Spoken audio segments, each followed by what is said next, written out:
Hello, my dear friends. Welcome back to Genic Education. So we are discussing about the prepositions, and this is the part 2 in prepositions. हमने part 1 preposition में कुछ prepositions को discuss किया और उससे related कुछ questions देखे.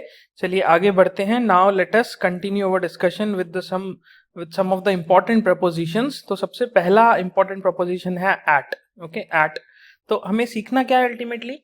हमें ये सीखना है कि इस तरह के प्रोपोजिशंस को या किसी भी प्रोपोजिशन को बेसिकली एक सेंटेंस में यूज करना किस तरह से, किस प्रकार से वह सेंटेंस में यूज हो सकता है, that is what we have to determine.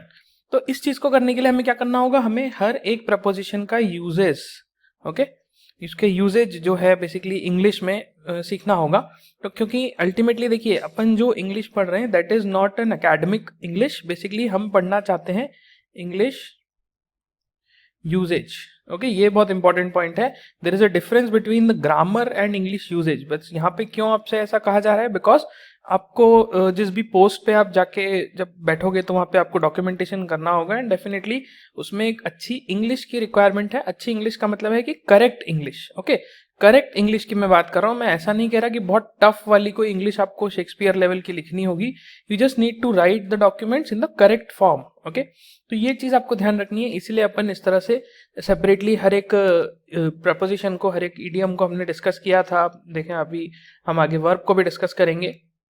तो चलिए सबसे पहले एट की बात करते हैं. तो एट क्या है, एट का ये यूज है. यूज नंबर 1 क्या है, at is used okay to indicate small pieces, small places. Okay, and in is used to indicate big places.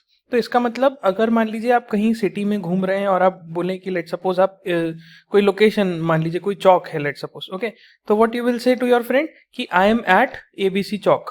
Okay, लेकिन आप ऐसा बोलेंगे नहीं. अगर किसी सिटी के बारे में पूछना चाह रहे हैं तो आप क्या बोलेंगे, I am in this particular city, I am in Delhi, I am in Bangalore. Okay, तो इंपॉर्टेंट पॉइंट क्या है कि अगर कोई छोटी प्लेस की हम रेफर करना चाह रहे हैं, ओके, छोटी प्लेस मतलब कि लोकेशन वाइज जोग्राफिकली छोटा जगह है, तो वहां पे हम एट का यूज करेंगे. और अगर कोई बड़ी जगह है तो वहां पे हम इन का यूज करेंगे. ओके, अभी हम सीखेंगे एग्जाम्पल्स के थ्रू. और दूसरा इंपॉर्टेंट यूज है, at is use to refer an email address. Okay, एक ईमेल एड्रेस को रेफर करने के लिए भी हम एट का यूज करते हैं. आपने देखा होगा email me at this address, इस तरह से जब हम बोलते हैं तो ये भी एक इंपॉर्टेंट यूजेज है. Third is at is use to refer time. Okay, time कैसे कि लेट्स से मैं आपको बोलूं कि meet me at 3 PM. Okay, so this means कि मैं एक पर्टिकुलर टाइम को रेफर कर रहा हूं एट का यूज करके.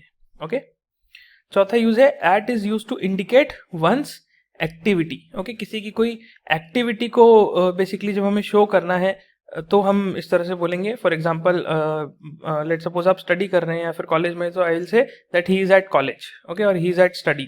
ओके, तो वो ही इज एट स्टडी मतलब कि वो स्टडी में है. स्टडी में है मतलब कि वो स्टडी कर रहा है, उसकी एक्टिविटी है वो.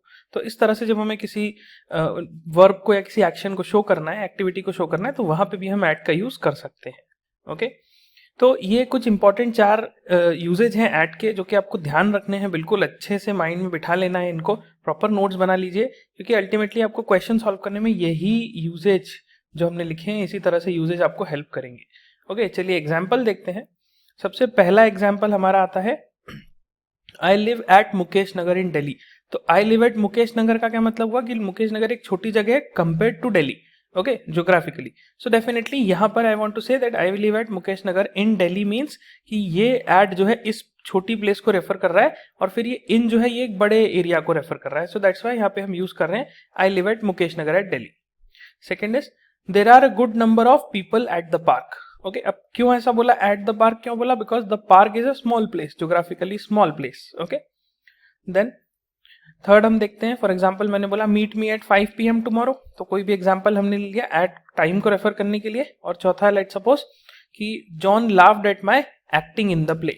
ओके, तो एट माई एक्टिंग, तो एट माई एक्टिंग में माई एक्टिंग क्या है, ये बेसिकली मेरा एक्टिविटी है. तो इस एक्टिविटी को रेफर करने के लिए हमने यूज करा एट.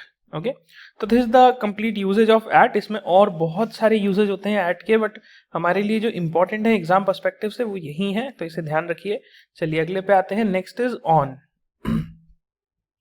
तो ऑन कहाँ यूज होता है, देखिए, तो on is used before a date और अ डे. ओके किसी एक डेट के पहले या किसी डे के पहले यूज होता है. लेट से मैं बोलूँ कि I have an exam on Thursday. Okay I have an exam at Thursday तो नहीं बोल सकता, वो तो गलत होगा सेंटेंस. ओके तो एक जगह जहाँ पे डेट या डे और या फिर मैं बोलूँ आई have an exam on 3rd of June, तो ये बेसिकली क्या हुआ, ये मैं रेफर करना चाह रहा हूँ किसी पर्टिकुलर डेट को या फिर किसी डे को, तो वहां पे मैं ऑन का यूज करूंगा.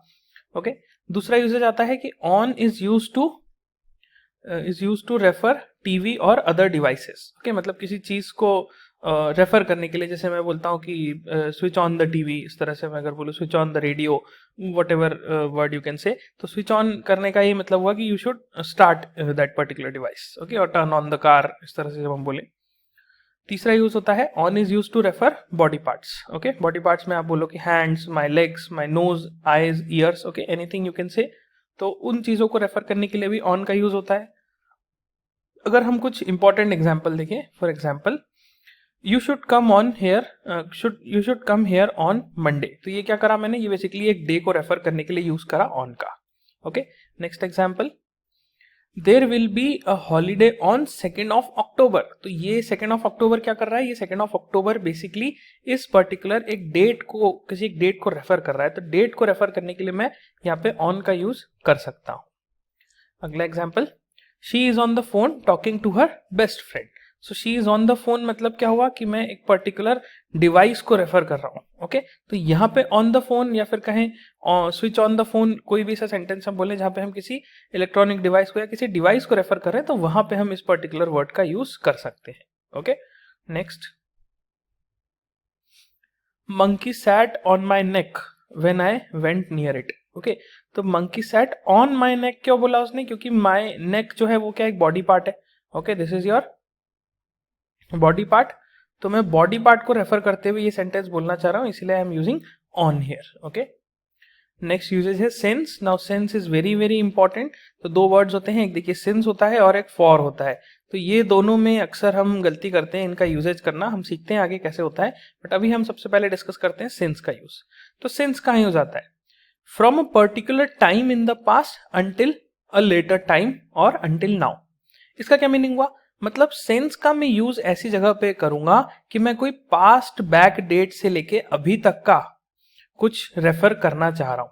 ओके जैसे मैं बहुत सिंपल सा एग्जांपल लेता हूं, I am studying in college since 2019. इसका क्या मीनिंग हुआ, इसका मीनिंग हुआ कि मैं कॉलेज में अभी पढ़ रहा हूं, लेकिन मैंने ये जर्नी कब शुरू की थी, ये मैंने जर्नी 2019 में शुरू की थी, इसलिए मुझे 2019 वाले उस पर्टिकुलर डे को 2019 वाले उस पर्टिकुलर डे को रेफर करने के लिए सिंस का यूज करना पड़ा. ओके तो I am studying in college since this particular day, since इस डेट से या सिंस इस समय से, इस ईयर से मैं ये काम कर रहा हूं, तो इस तरह की चीज को रेफर करने के लिए हम सिंस का यूज करेंगे. दूसरा, we never use so with the since, ये बहुत इंपॉर्टेंट है. ओके कि आप सो जो शब्द है उसका यूज सिंस के साथ नहीं करते, क्योंकि उसका मीनिंग एक्चुअली बदल जाता है. वो कैसे बदलता है वो अपन डिस्कस करते हैं आगे, धीरे धीरे आपको कंसेप्ट क्लियर होगा. ओके तो आपको बस ये ध्यान रखना है कि सो वर्ड जो है वो कभी भी सिंस के साथ यूज नहीं होगा.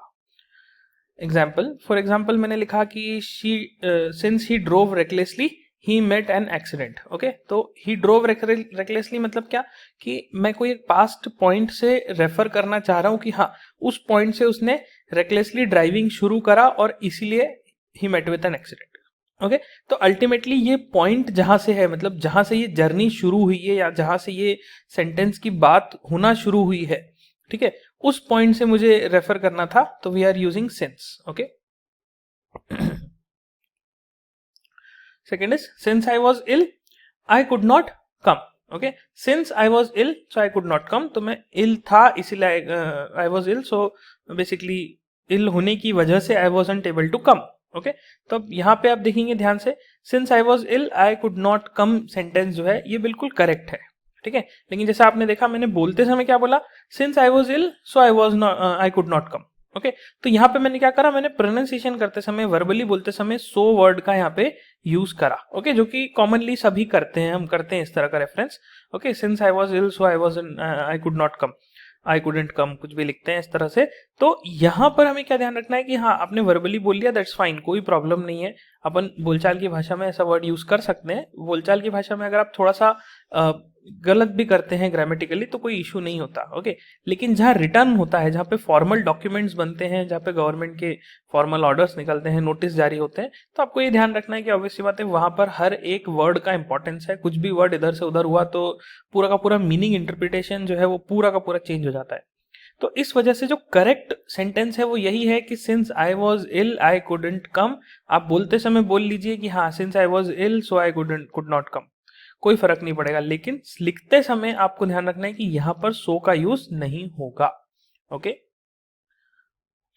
Next is Emma went to work in New York a year ago and we haven't seen her since, okay. तो ये कब से रेफर करना चाह रहा है कि जिस दिन से, okay, they went to New York for some work, okay, and from that day we haven't seen her, okay, मतलब उस पॉइंट को रेफर कर रहा है। तो ये ध्यान रखिए कि टाइम में किसी एक बैक पॉइंट को, किसी पिछले एक डेफिनाइट पॉइंट को अगर मैं रेफर करना चाहूँ, ओके।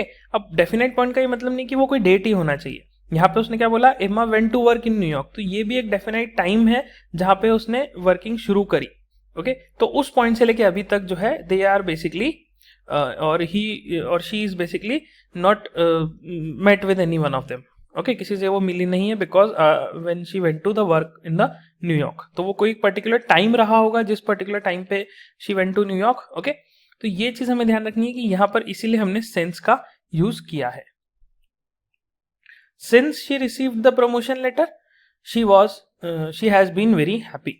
तो सिंस शी रिसीव्ड जैसे ही हमने बोला, तो सिंस शी रिसीव्ड में आया कि प्रमोशन लेटर जब से मिला तब से लेके अभी तक। तो इट मीन्स प्रमोशन लेटर जिस पॉइंट पे मिला होगा उससे लेके अभी तक she is very happy, okay. This is what we want to signify using this particular sentence, okay. तो इसलिए हमने यहाँ पे सिंस का यूज किया है। तो आपको ये ध्यान रखना है कि सिंस का यूज कहाँ पे होना चाहिए, कहाँ पे नहीं होना चाहिए।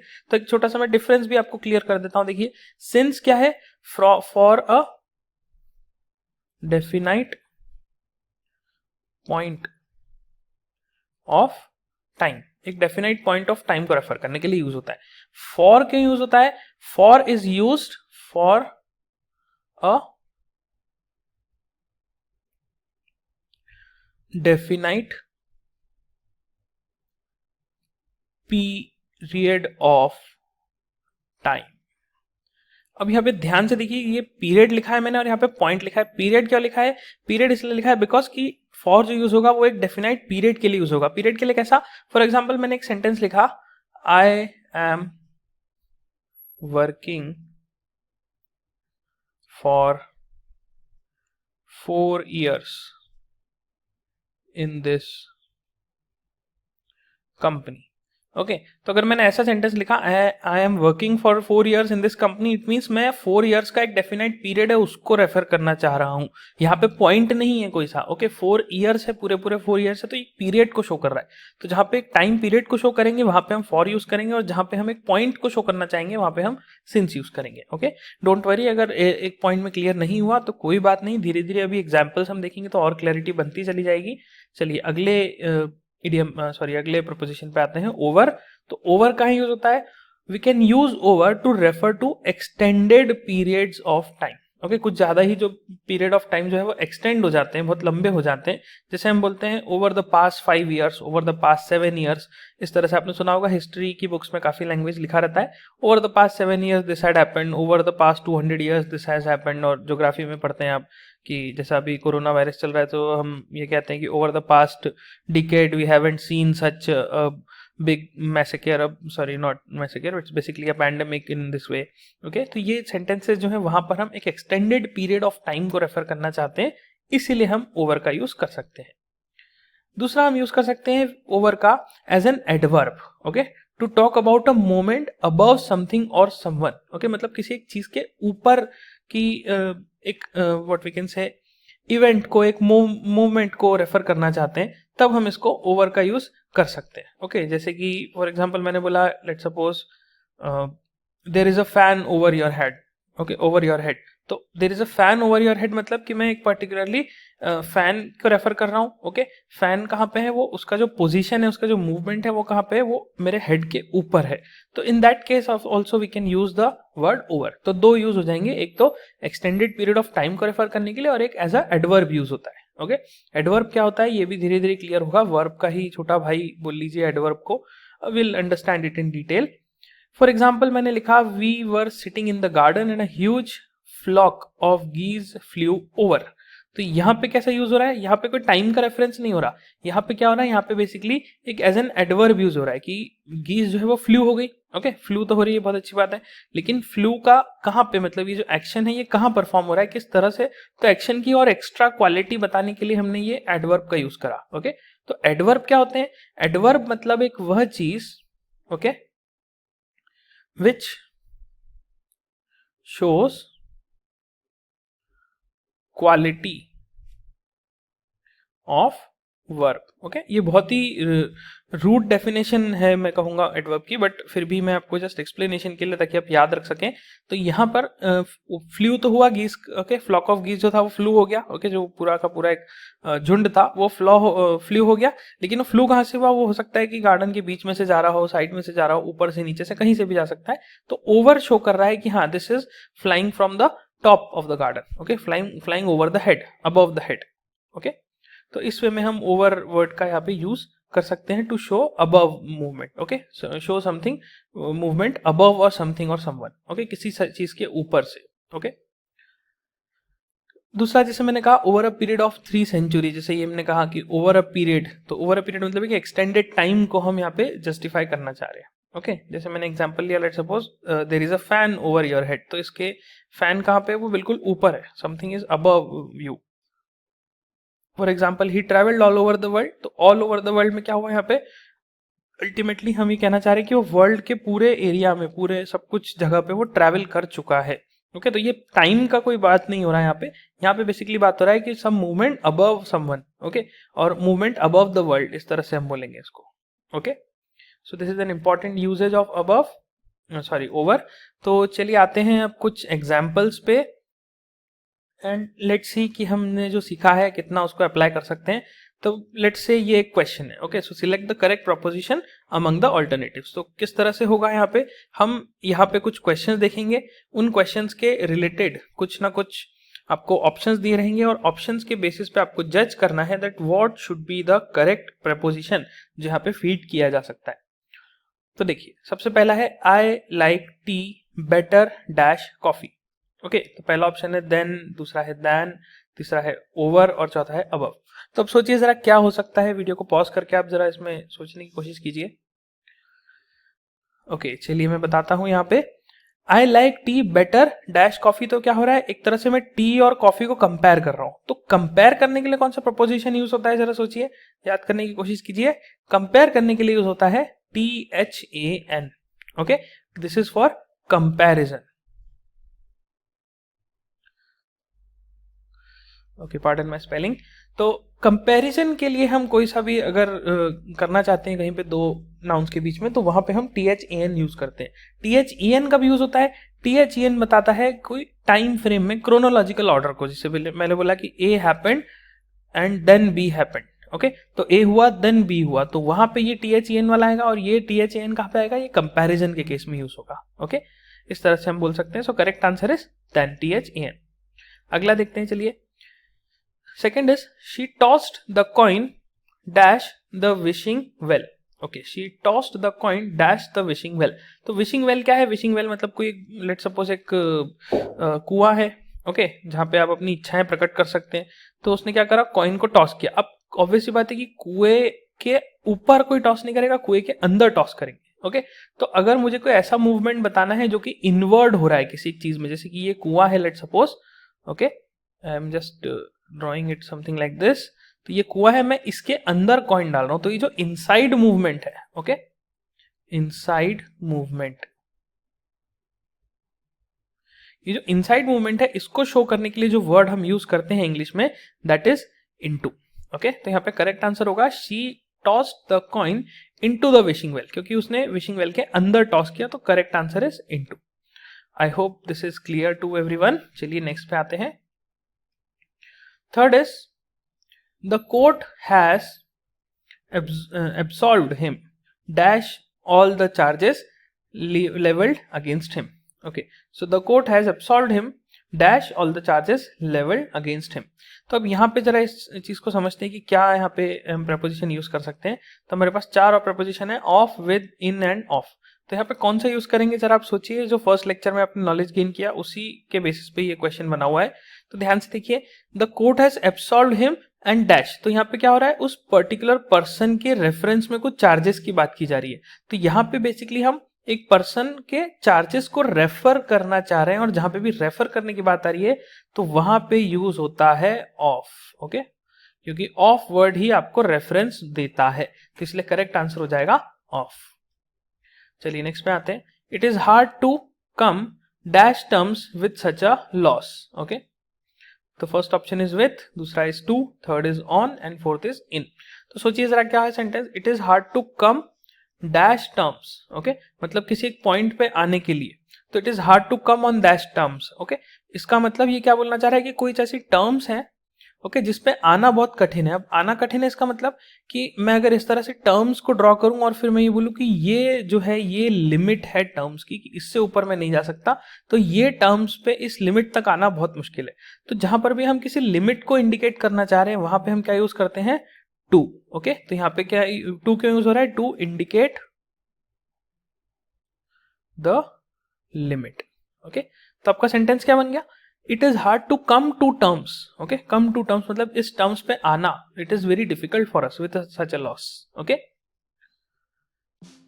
Genic Prime is the new features by Genic Education where you will get 450 plus video series questions explanation, Prime Facebook group for doubt solving, assignments, live sessions and many more. If you are interested then visit website and join quickly. For any query call on 9837933283. चलिए next पे आते हैं. Next is Madhav is good dash English. Okay, first is in, at, C, this is on and with. Okay, अब आप सोचिए जरा क्या हो सकता है यहाँ पे. हम यहाँ पे क्या करना चाह रहे हैं, हम यहाँ पे बताना चाह रहे हैं कि कोई एक लैंग्वेज है जिसपे कोई पर्सन है वो अच्छा है. तो लैंग्वेज है मतलब क्या हुआ यहाँ पे, Madhav is good in doing some activity. तो बेसिकली यहाँ पे जो ये लैंग्वेज है, ये लैंग्वेज बोलना हो गया या किसी भी तरह से लिखना हो गया, पढ़ना हो गया, तो ये किसी एक्टिविटी की तरफ इशारा कर रहा है.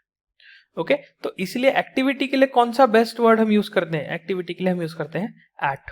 ओके, तो Madhav is good at English जो होगा ये हमारा करेक्ट सेंटेंस होगा. मैं इस तरह से लिखूंगा एट. ओके, चलिए नेक्स्ट पे आते हैं. Naina did not disclose the fact dash her husband. Okay, dash her husband, यहाँ पे पहला ऑप्शन है टू, दूसरा before, from and on. Okay, तो अब देखिए यहाँ पे जो लॉजिक है वो आपको कैसे सोचना है कि यहाँ पे बात क्या हो रही है कि it is talking about some disclosing some facts. Okay, तो Naina did not disclose the fact dash her husband में यहाँ पे बेस्ट पॉसिबल ऑप्शन क्या हो सकता है कि ऐसा कुछ वर्ड जो कि रेफर करे कि उसने डिस्क्लोज नहीं किया. ओके, उसने शो नहीं किया. तो ये जो शो नहीं करने वाली बात है इसको हम अगर रेफर करना चाहें तो ये बेसिकली वर्ड यूज होगा बिफोर. ओके, क्योंकि बिफोर क्या बताता है, अर्लियर देन समथिंग.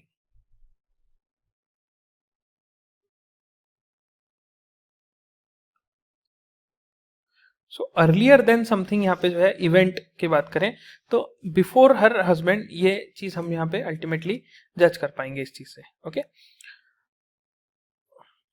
चलिए नेक्स्ट पे आते हैं. Next is we warned her dash the danger. Okay, we warned her dash the danger. तो फर्स्ट ऑप्शन इज फ्रॉम, दूसरा है अबाउट, तीसरा है अगेंस्ट एंड चौथा है of. So we warned her dash the danger में सोचिए जरा क्या हो सकता है यहाँ पे. अल्टीमेटली हम क्या बोलना चाह रहे हैं कि हम डेंजर से उसको आगाह कर रहे हैं, हमने उसे आगाह किया था, हमने चेतावनी दी थी. ओके, तो यहाँ पे जो बेस्ट पॉसिबल प्रपोजिशन है दैट इज अबाउट. ऐसा क्यों, अबाउट इसलिए because we want her about the danger. यहाँ पे मतलब मैं इंडिकेट कर रहा हूं टू समथिंग. ओके, या फिर we want her of the danger भी बोल सकते हैं. ओके, कुछ जगह पे वो भी करेक्ट होगा, बट जो बेस्ट पॉसिबल वर्ड होगा that is about. Okay, then we laughed dash the affair. Okay, so first is over, second is about, third is for and fourth is on. तो सोचिए क्या होगा। तो we laughed dash the affair में जो best possible यहाँ पे proposition होता है दैट इज ऑन। अब ऐसा क्यों है? तो ये ऐसा होता है कि जो वर्ड है लाफ, ओके, तो लाफ के साथ हमेशा हम ऑन वर्ड को यूज कर सकते हैं, that I laugh on that, और आई लाफ्ड ऑन दिस, और आई लाफ्ड ऑन देम। ओके, तो ये एक जनरल इंग्लिश का कॉमन ट्रेंड है इस तरह से कि हम लाफ के साथ जो है ऑन वर्ड यूज करते हैं, इसीलिए जो बेस्ट पॉसिबल वर्ड होगा that will be on. Okay, चलिए नेक्स्ट पे आते हैं। Next is put a blanket dash the baby. Okay, so put a blanket dash the baby, यहाँ पे डेफिनेटली हमारे पास चार ऑप्शन है। A is over, B is about, C is at and fourth और D is on. So now what should be the proper answer यहाँ पे? तो डेफिनेटली यहाँ पे हम क्या कर रहे हैं कि ब्लैंकेट को बेबी के ऊपर पुट कर रहे हैं। ओके, तो ऊपर पुट करना मतलब किसी चीज के ऊपर पुट करना मीन्स ओवर पुट करना। Okay, so put a blanket over the baby will be the best option. Okay, on the baby क्यों नहीं यूज करा?